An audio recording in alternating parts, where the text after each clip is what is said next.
श्री शिवाय नमस्तु बहन दोस्तों, जैसा कि आप सभी लोग जानते हैं कि 22 अप्रैल 2026 यानी बुधवार को पड़ रही है वैशाख महीने की कृष्ण पक्ष षष्ठी तिथि। और दोस्तों ये वह तिथि है जो वैशाख महीने में पड़ने वाली सबसे बड़ी तिथि है, क्योंकि यह वैशाख महीने में पड़ने वाली है और इसका बहुत ही बड़ा और विशेष महत्व होता है। पूज्य गुरु जी ने कहा है कि अगर कभी भी मौका लग जाए और वैशाख महीने की षष्ठी तिथि बुधवार को पड़ जाए तो आप लोगों को 7 हरा दुर्वा का उपाय तो अवश्य ही करना चाहिए। इन दोनों का संयोग बहुत ही कम आता है। इसी के साथ में गुरुजी ने अपनी शिव पुराण कथा में बताया है कि इस दिन आपको 7 दुर्वा का उपाय तो आपको अवश्य ही करना चाहिए, क्योंकि ऐसा दिन पूरे साल में सिर्फ एक ही बार आता है। और दोस्तों आप सभी लोग जानते हो कि बुधवार का अगर सबसे बड़ा उपाय है तो वह 7 हरा दुर्वा वाला उपाय है। तो दोस्तों इस बुधवार षष्ठी तिथि के दिन आप लोगों को इस 7 हरा दुर्वा वाला उपाय को जरूर करना है। बहुत सारे लोग होंगे जिन लोगों ने इस उपाय को ना किया हो, मतलब पूरा साल निकल गया, उन्होंने किसी भी दिन इस 7 हरा दुर्वा वाला उपाय को ना किया हो। पर दोस्तों आपके पास एक आखिरी मौका बचा हुआ है जो कि रही है 22 अप्रैल के दिन आप लोगों को इस वाले उपाय को जरूर कर लेना। भले ही आपने पूरे महीने भर इस उपाय को ना किया हो, पर अगर आपने इस वैशाख महीने के बुधवार षष्ठी तिथि के दिन अगर इस वाले उपाय को कर लिया तो आपको इस उपाय को करने का वह फल मिलेगा जिसकी आपने कभी कल्पना भी नहीं करी होगी। इसीलिए आप लोग इस वाले उपाय को एक बार जरूर कर लेना है, ताकि आप लोगों के हाथ से ये मौका ना जा सके और आपको इस उपाय को करने का फल मिल सके। दोस्तों यह उपाय पंडित जी ने अपनी अभी ही शिव महापुराण की कथा में बताया है, जिस उपाय को आज हम आपको बहुत अच्छे से समझाने वाले हैं। इस वीडियो को देखने के बाद इस उपाय को समझने के लिए आपको कोई और वीडियो को देखने की जरूरत नहीं पड़ेगी। तो चलिए दोस्तों उपाय को शुरू करते हैं। देखिए यह इस वैशाख महीने के बुधवार षष्ठी तिथि के दिन यह इतना खास होता है, इतना महत्वपूर्ण होता है। देखा गया है कभी कभी बड़े बड़े पूजा पाठ अनुष्ठान से जो मनोकामना पूर्ण नहीं होते, वह वैशाख महीने के बुधवार षष्ठी तिथि के दिन एक छोटे से उपाय करने से ही आपकी मनोकामना पूर्ण हो जाती है। और बहुत सारे लोगों ने इस उपाय को किया भी है और उनको इस उपाय को करने का फल भी जरूर मिला है। अगर आप लोग भी इस उपाय को करना चाहते हैं तो आप इस उपाय को पहले अच्छे से समझ लेना, सुन लेना, उसके बाद करना। आपको इस उपाय का फल जरूर ही, और इस उपाय को कर लेने से आपके घर में चाहे किसी भी प्रकार की दुख और समस्या क्यों ना चल रही हो, आपको उसका कारण भी नहीं पता है कि भाई ये समस्या किस कारण से चल रही है, उसका कुछ भी कारण हो सकता है। जैसे इसे पितृदोष हो सकता है या किसी भी तरह का मंगल दोष भी हो सकता है। तो इस दिन आप लोगों को यह वाला उपाय कर लेना है। यह एक ऐसा उपाय है जिस उपाय को अगर किसी विशेष दिन पर किया जाए तो भाई उस विशेष दिन का जो है वह तो मिलता ही मिलता है, पर हमने उस दिन पर इस उपाय को किया है तो हमें उससे भी बड़ा फल मिलता है, और फल बहुत जल्दी मिलता है, क्योंकि आप इस उपाय को बहुत ही बड़े और विशेष दिन पर कर रहे हो। तो चलिए अब उपाय के बारे में बात करते हैं, लेकिन उससे पहले आप लोगों को यह जानना आवश्यक है कि आखिर यह उपाय किस समय करना है, किसको करना है और कैसे करना है।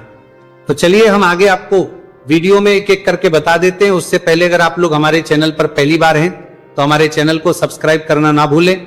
इस वीडियो को करके कमेंट बॉक्स में श्री शिवाय नमस्तु भयम ओम नमः शिवाय जरूर टाइप कर देना। तो दोस्तों इस 7 दुर्वा वाला उपाय को हमें इस बुधवार षष्ठी तिथि के दिन कैसे करना है, किसको करना है, किस समय करना है और कहां पर करना है, ये सारे सवालों के जवाब आपको इस वीडियो में मिल जाएंगे। और जो ये वीडियो देखेगा भाई उसको 7 हरा दुर्वा वाला उपाय जरूर करना चाहिए, क्योंकि इस दिन 7 दुर्वा का भी बहुत ही बड़ा और विशेष महत्व होता है। और जब बात आ जाए हरा दुर्वा की तो ये सोने पर सुहागा वाली बात हो जाती है, और ये एक बहुत ही बड़ा उपाय हो जाता है इस बुधवार षष्ठी तिथि का। तो अब दोस्तों इस 7 हरा दुर्वा वाला उपाय को आखिर करना किसको है, सबसे पहले हम लोग वो बात जान लेते हैं। तो देखो घर की जो बड़ी माताएं बहनें होती हैं, उन माताओं बहनों में से कोई भी एक बड़ी माता बहन इस वाले उपाय को कर सकती है। और दोस्तों अगर आप चाहें तो अपने घर में से सभी सदस्यों भी इस उपाय को करवा सकते हैं। अगर किसी व्यक्ति की खुद की कोई मनोकामना है, खुद की कोई दुख और परेशानी है जो कि वो अपने लिए ही करना चाहता है इस वाले उपाय को, तो वो खुद अपने लिए भी कर सकता है। बाकी अगर कोई घर में से ऐसा है जो कि अपने पूरे घर परिवार की सुख और शांति के लिए यह वाला उपाय करना चाहता है, तो भाई वो भी कर में सकता है, उसमें भी कोई दिक्कत वाली बात नहीं है। कहने का मतलब यह है कि इस उपाय को हर सदस्य भी कर सकता है और पूरे घर परिवार के सदस्य के लिए घर की बड़ी माताओं बहनों में से कोई एक माता बहन भी कर सकती है। माताएं बहनें अगर घर में उपस्थित ना हो या वह यह वाला उपाय ना कर पा रही हो तो फिर घर का कोई बड़ा सदस्य भी साथ हरा दूर्वा वाला उपाय को कर सकता है, चाहे फिर वह पुरुष ही क्यों ना हो, उसमें कोई भी दिक्कत वाली बात नहीं है। अब दोस्तों जो अगला प्रश्न निकल कर आता है वह यह आता है इसको लेकर कि आखिर इस उपाय को हमें किस समय करना है, सुबह के समय करना है कि शाम के समय करना है। तो देखो इस वाले उपाय को आप लोग सुबह के समय भी कर सकते हो और शाम के समय प्रदोष काल में भी कर सकते हो। अब अगर आप पूछो कि भाई सबसे उत्तम समय कौन सा रहेगा इस 7 हरा दूर्वा वाला उपाय को करने का, तो हम आपसे बस यही कहेंगे कि इस उपाय को आप सुबह के समय करेंगे तो ज्यादा बेहतर होगा।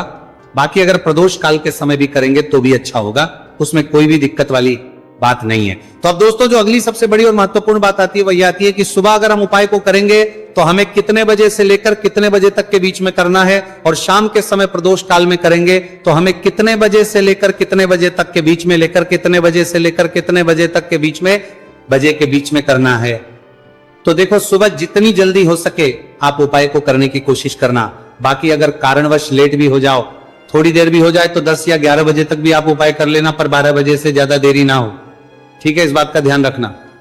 उसके बाद में दोस्तों अगर शाम के समय प्रदोष काल की बात करें, प्रदोष काल का जो समय है होता है वो शाम के 6 बजे से शुरू हो जाता है। मतलब शाम के 6 बजे से लेकर शाम के 6 बजे से रात के 8 बजे के बीच का जो समय होता है यह समय प्रदोष काल का समय होता है। तो इस उपाय को 7 या 8 बजे के बीच में भी कर सकते हो। मैं आप कभी भी इस वाले उपाय को कर सकते हो, उसमें कोई भी दिक्कत वाली बात नहीं है। तो वैशाख का महीना ही है जो आपको धन दौलत पुण्य दोनों ही देने वाला है। वैशाख के महीने में तुलसी का पूजन करके श्री हरि विष्णु से जुड़े हुए कुछ उपाय करके आप अपने जीवन की निर्धनता, धन से जुड़ी समस्याएं, कर्जे से जुड़ी समस्याओं को हमेशा के लिए दूर कर सकते हैं। भगवान विष्णु को तुलसी अति प्रिय है, इसलिए उनकी पूजा में भी विशेष रूप से हम तुलसी का उपयोग करते हैं। और बिना तुलसी दल के, बिना तुलसी मैया के श्री हरि विष्णु की पूजा और उनका भोग दोनों ही अधूरे होते हैं। इसलिए वैशाख के महीने में ऐसा उपाय आपको बताने वाले हैं जिसे करने से श्री हरि विष्णु की असीम कृपा आपको मिलेगी और मां तुलसी से ऐसा आशीर्वाद मिलेगा, जीवन का हर दुख, हर कष्ट, गरीबी, निर्धनता, कर्जे से जुड़ी समस्याएं सब कुछ ही आपके जीवन से दूर हो जाएगा और सुख, समृद्धि, धन, वैभव, ऐश्वर्य सब कुछ आपको अपने जीवन में आसानी से मिलने लगेगा। तो चलिए बात कर लेते हैं कि कौन सा उपाय है, तुलसी के पौधे में कौन सी चीज आपको रखनी है और इस उपाय को किस समय करना है।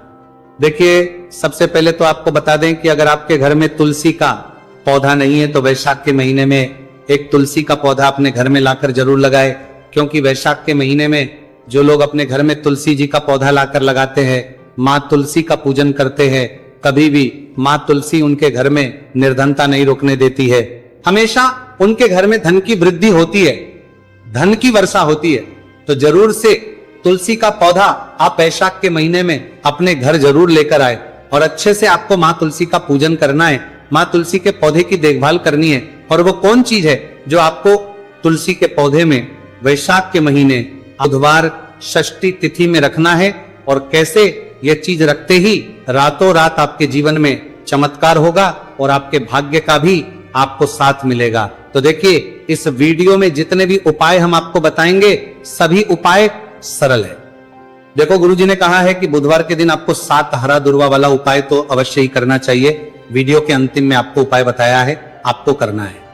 देखो आगे बढ़ने से पहले वीडियो को एक लाइक जरूर करें। देखो सबसे पहला उपाय, यदि आपके जीवन में कर्जा बहुत अधिक है, आपके जीवन में संकट बहुत अधिक रहते हैं, आपके ऊपर बहुत अधिक विपदा आ रही है, बार बार आपको अपने व्यापार में और अपने धन में हानि देखने को मिल रही है, यानी कि आपको प्रत्येक कार्य में हानि हो रही है, तो आपको यह उपाय करना चाहिए। इस उपाय को करने के लिए आपको 2 चीजों की आवश्यकता होगी। सबसे पहले है, आप जानते हो, जो कि भगवान गणेश जी को समर्पित होती है, तो आपको वो हरा दूर्वा की आवश्यकता होगी, साथ ही में एक लोटा जल की आवश्यकता होगी। और आप जब भी उपाय को करें, जिस दिन भी आपको करें, तो आपको प्रातः कल सुबह ही सुबह वो करना है। इस बात का विशेष रूप से आपको ध्यान रखना है। ठीक है, तो आपको एक हरा दुर्वा लेनी है। अगर आधा हरा दुर्वा भी मिल जाती है तो भी कोई दिक्कत नहीं है, बस आपको हरा दुर्वा है, अगर ज्यादा ना मिले तो उस स्थान पर एक हरा दुर्वा भी ले सकते हैं। हरा दुर्वा आपको आसानी से कहानी पर भी मिल जाएगी, बस याद रखिएगा शुद्ध दुर्वा, और मतलब उसे शुद्ध करके ही उपयोग में लीजिएगा, है ना। तो आपको करना क्या है, एक हरा दुर्वा या एक से ज्यादा भी हरा दुर्वा आप लोग ले सकते हैं, तो एक हरा दुर्वा अपनी ले लीजिए। एक हरा दुर्वा के साथ में आप एक लोटा जल ले लीजिए और इन दोनों ही चीजों को लेकर शिवाजी के मंदिर पहुंच जाइए। जी के मंदिर पहुंचकर सबसे पहले आप शिवाजी के पास में बैठ जाइए। शिवाजी के पास में बैठने के बाद जो शिवाजी की शिवलिंग होगी, शिवलिंग के ऊपर सबसे पहले आपको ये दुर्वा को समर्पित करना है। दुर्वा को कुछ इस प्रकार से समर्पित करना है कि जो दुर्वा की दांडी का मुख होगा वह जलधारी की तरफ हो, जहां से जल नीचे करता है ना। और जो हरा दुर्वा का मिला हुआ भाग होगा वो अपने आप शिवाजी के पीछे की तरफ हो जाए। ठीक है, तो इस प्रकार से ये हरा दुर्वा का ये दुर्वा आपको भगवान शिवाजी का शिवलिंग के ऊपर समर्पित करनी है। और जो एक लोटा जल आप अपने साथ लेकर आए हैं, इसी दूर के ऊपर भगवान शिव जी के शिवलिंग के ऊपर एक धारा से आपको समर्पित कर देना है। ठीक है, अब यहां पर देखने बात यह है कि ये उपाय इस व्यक्ति को करना है जिस व्यक्ति की नौकरी नहीं लग रही हो, जो व्यक्ति परीक्षा में पास होना चाहता हो, तो इस व्यक्ति को अपने हाथों से इस उपाय करना है, तभी उपाय काम करेगा। ठीक है, उपाय को करने के बाद आपको 3 महीने उपाय आपको कब तक करना है, जब तक कि आपकी नौकरी ना जाए। जब तक आप इस उपाय को नियम के साथ करो, आपकी नौकरी जरूर लगेगी। अब बात करते हैं दूसरे उपाय के बारे में। तो देखिए दूसरे उपाय जो है, देखिए इस उपाय के लिए आपको मात्र 1 लौंग का जोड़ा लेना है, यानी कि 2 फूल वाली लौंग लेनी है। साथ में आपको मात्र थोड़ा सा शहद लेना होगा और इसी के साथ में आपको तांबे के पात्र अंदर शुद्ध जल लेना होगा। अब देखिए इन सभी सामग्रियों को लेकर के आपको भगवान शिव के मंदिर में पहुंच जाना है। देखिए ये उपाय आप सुबह से लेकर शाम तक कर सकते हैं। तो वो सबसे पहले तो आपके पास जो 2 फूल वाली लौंग हैं, उन्हें आपको शहद के अंदर अच्छे से डुबो है, यानी कि दोनों लौंग पर आपको अच्छे से शहद का लेपन कर देना है। अब आपको जो आपके पास एक लोटा जल है, सबसे पहले तो उसे शिवलिंग पर धीरे धीरे समर्पित करना है और श्री शिवाय नमस्तुभयम इसका जाप करते हुए समर्पित कर देना है। अब आपके पास जो 2 फूल वाली लौंग है शहद से, उसे आपको शिवलिंग पर अर्पित करना है और आपको प्रार्थना करनी है कि जीवन में जो रोग की स्थिति है वह समाप्त हो, जीवन के जो संकट और समस्याएं हैं वह सभी समाप्त हो, जीवन से जो कर्ज की समस्या है वह समाप्त हो। इस प्रकार से प्रार्थना करते हुए ये जो 2 फूल वाली लौंगी शहद संयुक्त इस आपको शिवलिंग पर अर्पित कर देनी है। आपकी जो भी समस्या होगी इस बुधवार के दिन अवश्य ही समाप्त हो जाएगी। तो इस प्रकार से आपको पहला उपाय करना है। अब हम बात कर लेते हैं दूसरे उपाय के बारे में। देखिए यह उपाय आपके लिए सर्वश्रेष्ठ होने वाला है। देखिए इस उपाय के लिए आपको चाहिए होंगे 5 हरा मूंग के दाने, और मूंग के दाने कहीं से भी खंडित नहीं होने चाहिए, इस बात का ध्यान रखें। और इसी के साथ मैं आपको एक तांबे के पात्र के अंदर अपने घर से शुद्ध जल 1 लोटा जल ले लेना है। अब दोस्तों इन सभी सामग्रियों को लेकर के आपको सीधे पहुंच जाना है भगवान शिव के मंदिर में। देखिए इस उपाय को भी आप सुबह भी कर सकते हैं और शाम के समय में भी कर सकते हैं। देखिए भगवान शिव के मंदिर में पहुंचने के बाद आपके पास जो 5 हरे मूंग है, उनमें से पहला जो हरा मूंग है, आपको शिवलिंग के सामने जो नंदी महाराज होते हैं और उनका जो पैर उठा हुआ होता है, वहां पर आपको पहला हरा मूंग समर्पित करते हैं और आपको श्री शिवाय नमस्तुभयम इसका जाप कर लेना है। फिर आपको दूसरा हरा मूंग लेना है और शिवलिंग पर जो श्री गणेश जी वाला स्थान होता है, वहां पर आपको ये दूसरा हरा मूंग समर्पित कर देना है। यानी कि शिवलिंग के सीधे तरफ आपको ये दूसरा हरा मूंग समर्पित करना है और फिर आपको ओम गण गणपते नमः या फिर ओम श्री गणेशाय नमः इसका जाप कर लेना है। तीसरा हरा मूंग का दाना आपको भगवान शिव की सबसे प्रिय पुत्री माता अशोक सुंदरी वाले स्थान पर समर्पित करना। शिवलिंग की जो जलाधारी होती है, जहां से जल बह करके आता है, उसी जलाधारी के बीच में जो कहीं कहीं उठी हुई लाइन होती है सांप की आकृति के रूप में, वहीं पर आपको तीसरा हरा मूंग समर्पित करना है और फिर आपको ओम नमः शिवाय इसका जाप कर लेना है। अब दोस्तों चौथा जो हरा मूंग है, उसे आपको भगवान कार्तिकेय जी का जो स्थान होता है शिवलिंग पर, वहां पर आपको ये चौथा हरा मूंग का दाना समर्पित कर देना है और आप ओम नमः शिवाय इसका जाप कर लेना है। अब दोस्तों, आपके पास जो पांचवा और अंतिम हरा मूंग बचा हुआ है, उससे जल के पात्र के अंदर डाल देना है और इस हरे मूंग से युक्त जल से आपको भगवान शिव के शिवलिंग का अभिषेक कर देना है। जल आपको बिल्कुल धीरे धीरे समर्पित करते जाना है और लगातार आपको शिव महापुराण के मूल श्री शिवाय नमस्तुभयम इसका जाप करते रहना है। फिर आपको शिवलिंग के आगे बैठकर, यदि आप अपने बच्चों के लिए ये उपाय कर रहे हैं, यदि आप अपने बच्चों की बुद्धि, ज्ञान और विवेक के लिए उपाय कर रहे हैं, तो उसके लिए आपको प्रार्थना कर लेनी है, या फिर व्यापार में वृद्धि करने के लिए ये उपाय कर रहे हैं तो उसकी कामना करते हुए आपको प्रार्थना कर लेनी है, या फिर अपनी नौकरी के लिए कर रहे हैं, या फिर अपने इंटरव्यू के लिए, या फिर धन की प्राप्ति के लिए कर रहे हैं।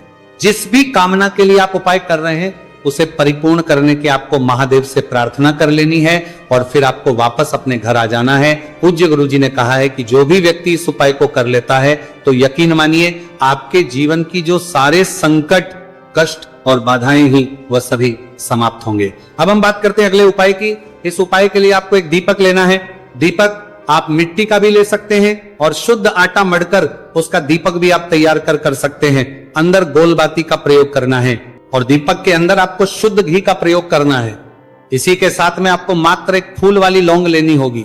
अब ये एक दीपक और एक फूल वाली लौंग लेकर के सीधा आपको पहुंचना होगा बरगद के वृक्ष के। वहां पर देखिए, सबसे पहले तो आपके पास जो एक फूल वाली लौंग है उससे आपको बरगद के वृक्ष की जड़ में समर्पित करना है। देखिए, अगर आपके जीवन में कोई भी बड़ा संकट आने वाला है, कोई बड़ा कष्ट आने वाला, तो वह इस उपाय के माध्यम से दूर होने वाला है। महादेव की विशेष कृपा रहेगी कि जो भी संकट आपके जीवन में आने वाला होगा वो भी दूर हो जाएगा। तो आपको एक लौंग समर्पित करनी है बरगद के वृक्ष की जड़ में और वहीं पर आपको जो है गोल बाती वाला दीपक जो आप लेकर के गए हैं उससे भी वहां पर प्रज्वलित कर देना है, वटकेश्वर महादेव का स्मरण करते हुए। देखिए, जब भी आपको जीवन में इस साल लगने लगे कि आपके जीवन में कुछ भी अच्छा नहीं चल रहा है, तब भी आपको इस उपाय करना है। तो इस प्रकार से आपको यह उपाय करना है। अब हम जान लेते हैं चौथे विशेष उपाय के बारे में। देखें, यदि आपके विवाह में, शादी में कोई भी समस्या आ रही है, यदि आपका जो कर्ज है वह दिन पर दिन बढ़ते ही जा रहा है, तो आपको यह चमत्कारी उपाय करना चाहिए। कोई भी समस्या अगर जीवन में है तो उसे दूर करने के लिए आपको इस समस्या उपाय करना चाहिए। मंगल दोष से जुड़ी हुई समस्या भी है तब आपको यह उपाय करना चाहिए। देखिए, इस उपाय के लिए आपको एक तांबे के पात्र के अंदर अपने घर से शुद्ध जल लेना है और इसी के साथ में आपको एक चुटकी लाल चंदन लेना होगा। अब आपको क्या करना है कि जो लाल चंदन आपने लिया है उसे आपको उससे जल के पात्र के अंदर डाल देना है और ये जल जो है आपको लाल चंदन से युक्त तैयार कर लेना है और ये लाल चंदन से युक्त जल आपको भगवान शिव के मंदिर में लेकर के पहुंचना है। लेकिन उपाय भी आप सुबह से लेकर के शाम तक कर सकते हैं। अब दोस्तों, ये जो लाल चंदन से युक्त जल है इससे आपको भगवान शिव के शिवलिंग पर धीरे धीरे अर्पित कर देना है और आपको लगातार श्री शिवाय नमस्तुभयम इसका जाप करते रहना है। देखिए, यदि आपके जीवन में विवाह से जो ही समस्या चल रही है तो आपको मंगलेश्वर महादेव का स्मरण करना है और जीवन में अधिक कर्ज की समस्या है तो आपको आर्यन मुक्तेश्वर महादेव का स्मरण करना है। देखना, एक दिन आपकी सब तरह की समस्या जल्दी ही समाप्त हो जाएगी। तो इस प्रकार से आपको यह चौथा उपाय करना है